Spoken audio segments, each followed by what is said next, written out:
My son abandoned me in an old people's home. Before I continue, if you're new to my channel, please subscribe to see more interesting videos, and also don't forget to like if you enjoy this video. Thank you. They called it Maple Grove Senior Residence, but to me, it felt like a graveyard for the living. The walls smelled of bleach and lost memories. The nurses smiled too wide, their pity hiding behind powdered faces. My son, Michael, stood by the doorway, tall, handsome, dressed in a designer suit.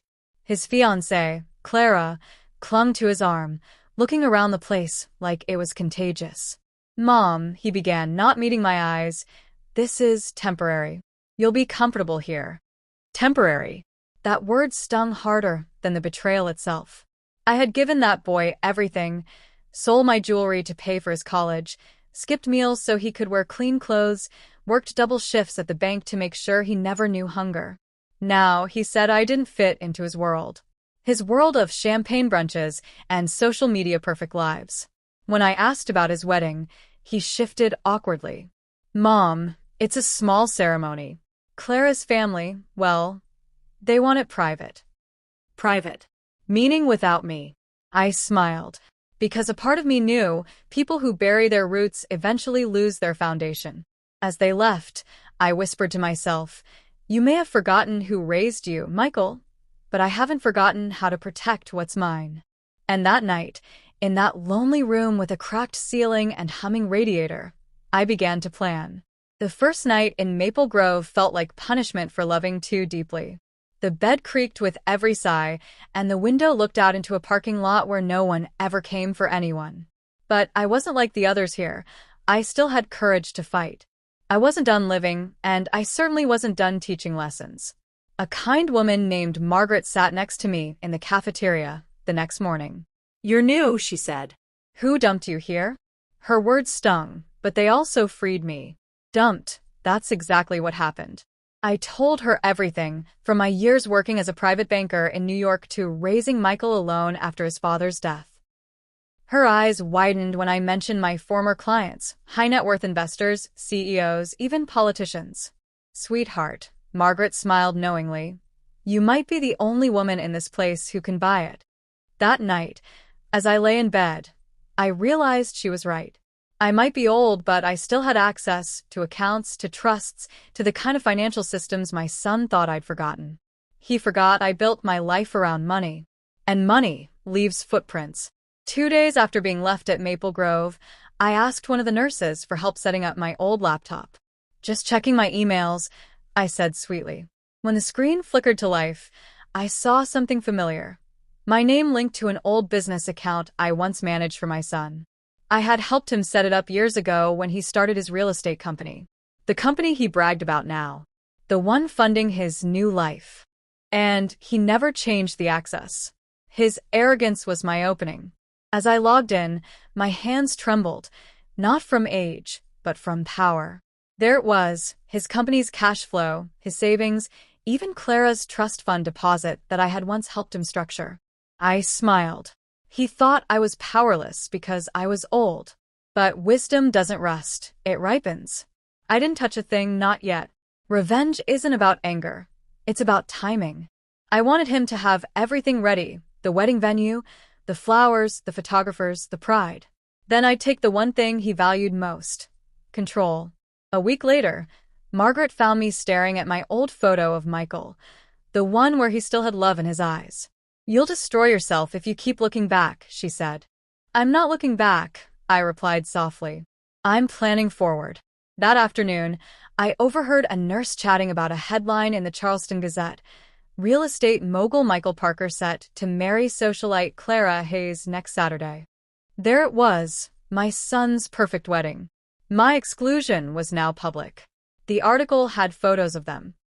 Smiling, elegant, flawless, standing in front of the Charleston waterfront mansion I once helped him buy. They called him self-made. I laughed so hard I almost cried. That night, I opened my laptop again. I checked every transaction. He had wired over $320,000 for the wedding, honeymoon, and PR campaign. Every penny came from accounts I had once built. Accounts that still bore my name in the fine print. He forgot one thing. When you try to erase the hands that fed you, you often forget they still hold the pen. The wedding was a week away. I could have simply pressed one button and drained his life dry, but that would have been too easy, too petty. No, I wanted him to feel the loss, the emptiness I felt when he left me in that place. I began transferring small amounts out of his liquidity accounts, nothing noticeable at first, just enough to make his numbers dance. Then I froze the trust. Quietly, legally, completely within my right as co-founder. By the time he'd notice, it would be too late. Margaret asked me one morning, "Do you ever regret it, Evelyn?" Raising him alone. I looked out the window at the morning fog and whispered, "No, but I regret teaching him everything except empathy." When I went to bed that night, my heart was strangely light, because I knew that somewhere, in a mansion filled with champagne and lies, my son's world was about to crumble. And the best part? He'd never see it coming. The days crept by, and with each one, silence became my only company. Michael never called. Not once. But on the 7th day, as I ate breakfast beside Margaret, the nurse wheeled in a box of donations, dresses, scarves, and a stack of old magazines. Right on top was a glossy Vogue weddings issue, with Michael and Clara smiling from the cover. I almost dropped my spoon. He hadn't just excluded me. He'd rewritten me out of his story. In the article, he said, "I was raised by mentors who taught me everything I know." Mentors? No mention of the mother who sold her wedding ring to pay his first mortgage. I folded the magazine neatly, pushed away my tray, and whispered, "He just signed the check for his own downfall." Margaret raised an eyebrow. "Oh, dear. What are you planning now?" I smiled faintly. "I'm not planning anything new. I'm just letting old lessons pay interest." That night, I opened my laptop and logged into the account dashboard. The cursor hovered over the command for a moment. "Freeze all transactions." I clicked it, and just like that, silence became power. Within seconds, his entire empire went into financial lockdown. No withdrawals, no deposits, no credit authorizations. Everything stopped. The next morning, I woke to the sound of my phone buzzing, 17 missed calls. By noon, it was 47. By nightfall, 80. Each one from Michael. Margaret chuckled. "You've started a storm, haven't you?" I smiled, sipping my tea. "No, dear." I just reminded him that storms only come when you ignore the clouds. 2 days later, I finally answered one of his calls. His voice was frantic, breathless. "Mom." "What did you do?" "The accounts, they're frozen. The bank says your authorization sealed them. I can't pay vendors. The wedding planner is threatening lawsuits, and Clara's father." I cut him off. "You mean the wedding I wasn't invited to?" He went silent. I could almost hear the shame crawling up his throat. "Mom, please," he begged. "You don't understand. Clara's family, they'll cancel everything. I'll lose everything." I paused, then quietly said, "You lost everything the day you left me here." And I hung up. Margaret, sitting nearby, whispered, "You're cruel." I shook my head. "No." "I'm kind. I'm giving him a chance to remember what really matters before the ceremony. Whether he takes it or not is up to him." 3 days before the wedding, a sleek black car pulled up to Maple Grove. Out stepped a man in a navy suit and sunglasses. He introduced himself as Ethan Cole, CFO of Parker Realty, my son's company. "Mrs. Parker," he said carefully, "I know who you are. The company was built on your banking systems.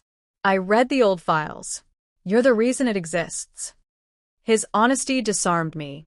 He continued, "Michael's desperate. But between you and me, he deserves this. The way he's been treating staff, cutting corners, you wouldn't recognize him anymore." I sighed. People often lose their reflection chasing other people's mirrors. Ethan hesitated, then added softly, "I just wanted to tell you what you're doing. It might save him." As he left, I sat in silence, letting those words echo. Maybe this wasn't revenge anymore. Maybe this was redemption wearing armor. The night before his wedding, I dreamt of my husband. He was sitting in our old rocking chair, smiling. You've always been strong, Evelyn, he said. But don't let strength steal your softness. When I woke up, my pillow was wet with tears I didn't know I'd shed. Down the hall, Margaret whispered a prayer for me. She didn't ask why, she just knew. I turned on my laptop one last time. The cursor blinked, waiting. Michael had sent one final email. Mom, please. Clara's family pulled out. I lost the venue, the investors, everything. Please help me fix it. I'll do anything. I stared at the screen for a long time before replying. Son, the only account I wanted unfrozen was your heart. Call me when you find it. Then I closed the laptop, exhaled, and whispered to the empty room. Lesson complete. The morning after the wedding that never was, Maple Grove's TV flickered with breaking news. Real estate magnate Michael Parker's high-profile wedding canceled amid financial investigation. I froze. On the screen was my son, surrounded by reporters, his once proud shoulders now slumped. Clara wasn't beside him. She disappeared, along with her family's money. Margaret gasped. That's your boy, isn't it? I nodded slowly. Yes. That's my boy. The same boy who once told me my clothes were too simple to meet his fiancée. Now standing before cameras, stripped of everything but truth. As the reporter spoke of frozen assets and canceled contracts, I whispered, it's not his ruin I wanted. It's his reflection. But reflections come at a cost, and even I wasn't ready for what came next. 2 days later, I received an envelope. No return address. Inside was a single handwritten note. He lied to me too. He said you were dead. I only learned the truth after the press called. I'm sorry. Clara. My hands trembled. He had erased me not just from his life, but from existence. That hurt more than abandonment ever could. Margaret saw the letter and said softly, He's not just lost, Evelyn. He's hollow. I folded the note and placed it in my Bible. Hollow things make the loudest noise, I said. And right now his silence will teach him what words could not. By midweek, a journalist from the Charleston Tribune showed up at Maple Grove. She asked to speak with Evelyn Parker, the mother behind the fortune. Word had spread. Everyone wanted to know who the mysterious co-founder was, the woman who held the key to Michael's empire. When she sat across from me, her recorder blinking red, I said quietly, I didn't destroy my son. I simply removed the illusions that destroyed him. She leaned in. And if you could speak to him now, what would you say? I smiled faintly. I'd say, success built without gratitude is failure on credit. The next morning, her article went viral. The Forgotten Mother Who Built an Empire. And for the first time in years, people said my name with respect again. That evening, a nurse walked in. Mrs. Parker, you have a visitor. It was Michael. He looked older, hair messy, suit wrinkled, pride shattered. He dropped to his knees right there in the hallway, in front of everyone. Mom, I'm sorry, he whispered. I thought I was protecting you from embarrassment. I didn't want people to see where I came from. But all I did was embarrass myself. The nurses froze. Even Margaret had tears in her eyes. I didn't move. I just stared at him and said, Michael, I never needed your mansion or your money. I only needed your respect. He nodded, tears running down his face. I know that now. I turned away for a moment because forgiveness, even when deserved, still hurts. The next morning, Ethan Cole returned, the CFO who'd once visited me. He had a proposition. Mrs. Parker, he said, the board wants you back. The investors trust you. They want you to oversee restructuring. I blinked. Me? I'm retired, Ethan. He smiled. Maybe. But your wisdom is the company's last asset. When he left, Michael appeared again, standing by the doorway. They're offering you what used to be mine, he said quietly. No, Michael. I corrected him. They're offering me what I built for us. You just forgot it belonged to both of us. He lowered his head. Would you let me work under you? Learn again? That moment, that single question, felt like redemption itself. Maybe I had frozen his accounts to teach him loss, but now it was time to thaw his heart through humility. Walking back into Parker Realty after 10 years felt like stepping into a ghost of my own creation. My signature still hung on the founding documents framed on the wall, though someone had conveniently faded the ink with time. Ethan greeted me warmly. Michael stood beside him, silent, humble, unrecognizable from the proud man he once was. As I entered the boardroom, the investors rose to their feet. "Mrs. Parker," one of them said, "it's an honor to finally meet the woman who built the backbone of this company." I nodded politely, though inside I trembled. It wasn't pride. It was closure. When the meeting ended, Michael walked me to the elevator. "Mom," he said, "I used to think money made people powerful, but you showed me. Power belongs to the one who can walk away and still have peace." I smiled softly. "Then maybe you're finally ready to build something real." The next few weeks were awkward. Michael now worked under me, a humbled man trying to rebuild from ashes. Every morning he'd bring me coffee and say, "Good morning, boss." It was half a joke, half an apology. I gave him menial tasks at first: paperwork, research, client calls. Not to punish him, but to remind him of the value of sweat. Margaret called me every evening from Maple Grove. "So, how's the prince adjusting to his crown of humility?" she'd tease. I laughed. "He's learning that respect pays more than dividends." For the first time, I didn't feel old. I felt relevant. And as I watched my son sit across from me, taking notes, eyes filled with genuine effort, I realized revenge had quietly turned into rebirth. One Friday morning, a letter arrived from the Charleston Foundation for Women Entrepreneurs. They wanted to feature me as a keynote speaker at their annual summit. Theme: Resilience After Betrayal. I almost said no, but then I remembered how many women at Maple Grove still sat waiting for someone to believe in them. So I accepted. When I stood on that stage weeks later, I didn't talk about revenge. I talked about self-worth, about the dignity of patience, about how sometimes justice doesn't roar, it whispers. The audience gave me a standing ovation, and among the faces I saw Michael, proud, teary-eyed, clapping the loudest. That night he hugged me and said, "Mom, you didn't just save me. You reminded me what success really means." The next day, I returned to Maple Grove to visit Margaret. She was sitting by the garden knitting. "You look different," she said, glowing, like a woman who made peace with her ghosts. I smiled. Maybe I did. Then she handed me a small wrapped box. Inside was a simple gold bracelet with 2 charms, a mother and child. "I bought it with my pension," she said, "to remind you that not all children forget." I couldn't stop the tears. That bracelet became my armor, not against pain, but against forgetting how far I'd come. As I left, I looked back at the old building that once felt like a prison. Now, it felt like the beginning of a victory I never saw coming. 3 months later, Michael invited me to dinner, not at a mansion, but in a small Charleston apartment he now rented. No photographers, no crystal glasses, no staff, just him, 2 plates of pasta, and soft jazz playing in the background.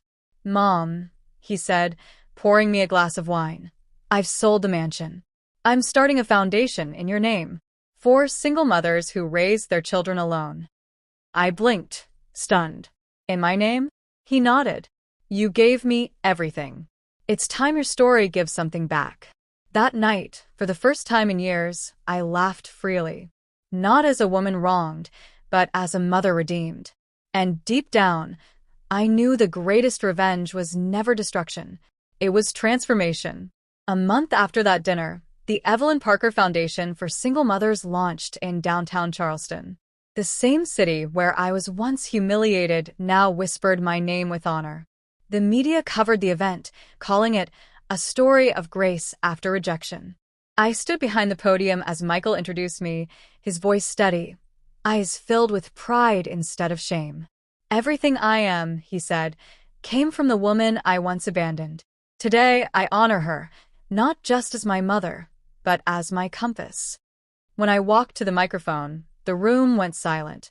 I looked at him and said, "Some lessons can't be taught in comfort. Sometimes, pain is the only teacher that leaves a mark deep enough to be remembered." The applause thundered, and for the first time, I realized my revenge had become a legacy. A week later, Another letter arrived. This time from Clara. Dear Mrs. Parker, I left Michael because I couldn't handle the truth. That I loved his image more than his heart. I saw the news about your foundation. You've done what no revenge could ever do. You healed him. If you ever forgive me, I'd love to volunteer at your shelter. I smiled. Life has a strange way of circling back. The same people who once looked down on you end up looking up to you. I wrote back one line. Forgiveness isn't a favor, it's freedom. Welcome aboard. Months later, I returned to Maple Grove, not as a resident, but as a guest speaker. The same halls that once echoed my loneliness now rang with applause. Margaret sat in the front row, beaming like a proud mother. I told the residents, when someone abandons you, don't see it as an ending.